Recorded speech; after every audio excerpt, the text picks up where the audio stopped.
Hi friends, welcome to our channel. సీతని ఇంట్లో అందరూ కూడా నిందిస్తూ ఉంటాడు. రామ్ కూడా ఇక సీత మాటలని అస్సలు నమ్మడు. సీతే ఈ యాక్సిడెంట్ చేయించిందని నమ్ముతూ ఉంటాడు.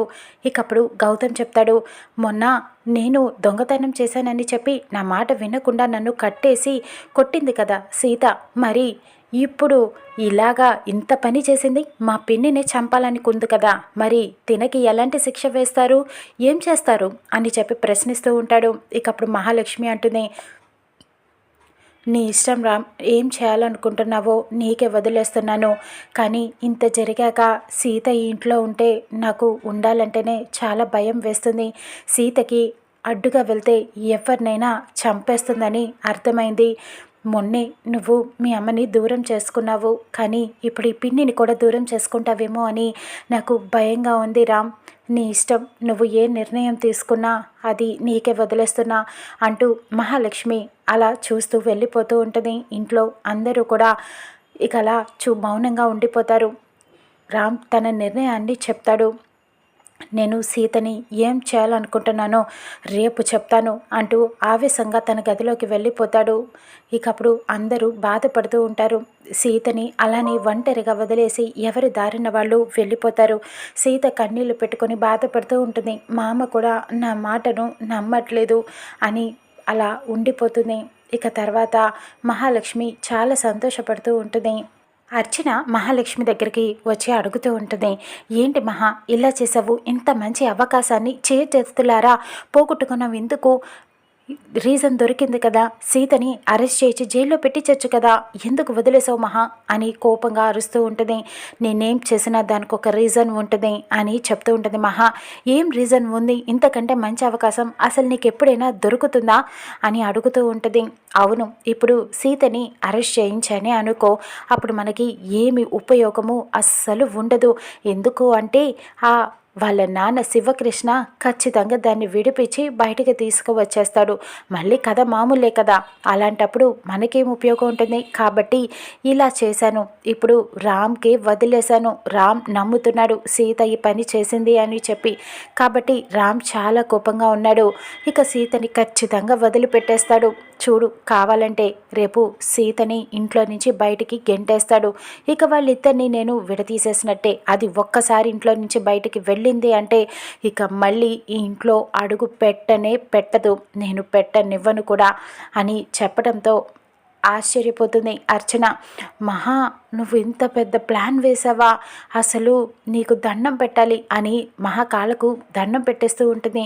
ఏంటిది అర్చన అని అడుగుతూ ఉంటుంది మహా. అవును మహా, నీ పక్కన తిరుగుతున్నాను కానీ అసలు నీ బ్రెయిను, నువ్వు ఇంత ఆలోచిస్తున్నావా, నీ బ్రెయిన్కి దండం పెట్టలేక నీ కాళ్ళకి పెడుతున్నాను. ఏం స్కెచ్ చేసావు మహా, ఇక నుంచి సీతకి ఇంట్లో ఉండదన్నమాట. రామ్ చేతే సీతను గెంటిచ్చేస్తున్నావు అని అనటంతో, అవును, రేపటి నుంచి సీతకి చుక్కలు కనిపిస్తాయి. సీత ఇంట్లో నుంచి బయటికి వెళ్ళిపోతేనే కదా నేను అనుకున్నది చెయ్యగలను. ఇక సీతకి చుక్కలు చూపిస్తా, చూస్తూ ఉండు అని చెప్తూ ఉంటుంది. ఇక అక్కడ రామ్ బాధపడుతూ ఉంటాడు. సీత నిజంగానే ఈ పని చేసిందని నమ్ముతూ అలా ఆలోచిస్తూ ఉంటాడు. తనతో గడిపిన జ్ఞాపకాలు అన్నీ గుర్తు చేసుకుంటూ ఉంటాడు. ఇక ఒక్కసారిగా సీత రామ్ మాట్లాడటానికి తన గదిలోకి వెళ్తూ ఉండగా రామ్ సీతని రానివ్వడు. సీత వస్తూ ఉండగానే గది తలుపు వేసేస్తాడు. మామ, ఒక్కసారి తలుపు తీయి మామ అని అడుగుతూ ఉంటుంది. నువ్వు రావటానికి వీల్లేదు అని చెప్తూ ఉంటాడు.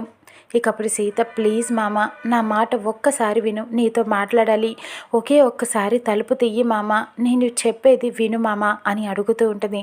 లేదు, నేను వేసింది గదు తలుపులు మాత్రమే కాదు, నా మనసు తలుపులు కూడా వేసేసాను అని చెప్పడంతో ఒక్కసారిగా బాధపడుతూ ఉంటుంది సీత. ప్లీజ్ మామ, నేను చెప్పేది విను, ఒకే ఒక్కసారి నాకు అవకాశం ఇవ్వు అని అడుగుతూ ఉంటుంది. లేదు, నువ్వు రావటానికి వీల్లేదు, నువ్వు ఇలా చేస్తావని నేను అస్సలు అనుకోలేదు సీత అంటూ అలానే తలుపులు వేసేసి రామ్ బాధపడుతూ ఉంటాడు. ఇటువైపు సీత ఏడుస్తూ ఉంటుంది, కుప్పకూలిపోతుంది. రామ్ ఇలా మాట్లాడుతున్నందుకు, రామ్ నమ్మినందుకు ఇక ఏం చేయాలని ఆలోచిస్తూ ఉంటాడు. ఇక తెల్లవారిన తర్వాత హాల్లో అందరూ మాట్లాడుకుంటూ ఉంటారు. మహాలక్ష్మి జనాకి చెప్తుంది, జన, రామ్ ఏం నిర్ణయం తీసుకున్నా నువ్వు అడ్డుపడొద్దు అని ముందే హెచ్చరిస్తూ ఉంటుంది. రామ్ ఏం నిర్ణయం తీసుకుంటాడో ఏంటో అని అందరూ ఎదురు చూస్తూ ఉంటారు. చలపతి వచ్చి మీరు సీతకి శిక్ష వేయాలని బాగా గట్టిగా ఫిక్స్ అయినట్టున్నారు కదా అని అడుగుతూ ఉంటాడు. సీత తప్పు చేసింది కాబట్టి ఇంట్లో ఉండటానికి వీల్లేదు అని చెబుతూ ఉంటాడు. అర్చన గిరి అయితే ఇకప్పుడు చలపతి అంటాడు, బావా నువ్వేం మాట్లాడవా, ఇంటికి పెద్దగా అధికారం తీసుకునే హక్కు నీకుంది, నువ్వు చెప్పు అని అడుగుతూ ఉంటాడు. కానీ జన ఏమీ మాట్లాడడు. ఇంతలో రామ్ సీత ఇద్దరు కూడా పైనుంచి కిందకి వస్తారు. సీత సూట్ కేసుతో సహా కిందకి వస్తుంది. ఇక మహాలక్ష్మి ఆనందంగా ఉంటుంది. ఏం నిర్ణయం తీసుకున్నావు రామ్ అని చలపతి అడుగుతూ ఉంటాడు. సీత ఈ తప్పు చేసింది కాబట్టి ఈ ఇంట్లో ఉండటానికి వీల్లేదు. పిన్ని కూడా సీత ఇంట్లో ఉంటే తన భద్రతకి రక్షణ లేదు అంటుంది, ఉండటానికి కూడా భయపడుతున్నాను అంటుంది. అందుకనే సీత ఇక ఈ ఇంట్లో ఉండటానికి వీల్లేదు, తన ఇంటికి పంపించేస్తున్నాను బయటికి అని అనటంతో ఇక చలపతి ఆశ్చర్యపోతాడు. రామ్ ఏం మాట్లాడుతున్నావు, నీకు అర్థమవుతుందా, ఎందుకు ఇంత పని చేస్తున్నావు, కనీసం కట్టిన తాళికైనా నువ్వు విలువ ఇవ్వవా అని ప్రశ్నిస్తూ ఉంటాడు. కట్టిన తాళికి విలువ ఇస్తున్నాను కాబట్టే ఏమీ అనకుండా సీతని ఇంట్లో నుంచి మాత్రమే పంపించేస్తున్నాను, లేకపోతే సీతని జైల్లో పెట్టించేవాడిని అని అనటంతో సీత ఒక్కసారిగా ఆ మాటకి చాలా కుంగిపోతూ ఉంటుంది.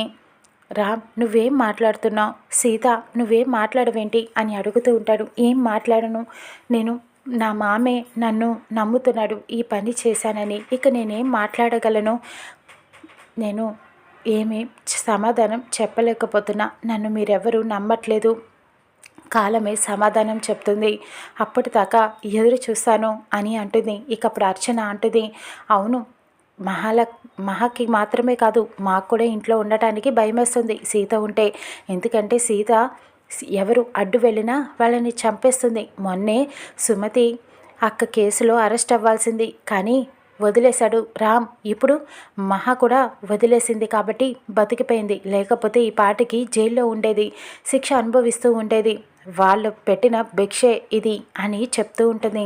ఇక అప్పుడు ఏంటి రామ్ నువ్వు అదే నిర్ణయించుకున్నావా అని జన కూడా అడుగుతూ ఉంటాడు.